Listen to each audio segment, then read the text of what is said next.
उत्कृष्ट पत्रकार पुरस्काराने समीर देसाई यांचा गौरव.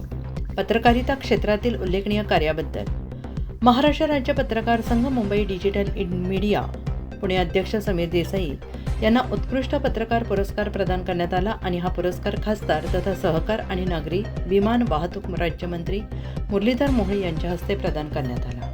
सांगली मिरज येथील Sanjay Bhokare group of institute येथे आयोजित कार्यक्रमात हा सोहळा उत्साहात पार पडला. या कार्यक्रमात विविध क्षेत्रातील मान्यवरांची उपस्थिती लाभली आणि यावेळी ज्येष्ठ पत्रकार आणि राजकीय विश्लेषक अशोक वानखेडे, ज्येष्ठ पत्रकार राजकीय विश्लेषक तसेच भोकरे तसेच न्यूज 18चे संपादक मंदार फानसे, ऑल इंडिया जर्नलिस्ट असोसिएशनचे प्रदेशाध्यक्ष सिद्धार्थ भोकरे उपस्थित होते. समीर देसाई यांनी पत्रकारितेच्या माध्यमातून समाजातील विविध प्रश्नांवर सातत्यानं प्रभावी लेखन आणि वृत्तांकन केलेलं आहे. त्यांच्या कार्याची दखल घेत हा सन्मान प्रदान करण्यात आला आणि या कार्यक्रमात उपस्थित मान्यवरांनी समीर देसाई यांचे अभिनंदन करून त्यांच्या पुढील वाटचालीला शुभेच्छा दिल्या.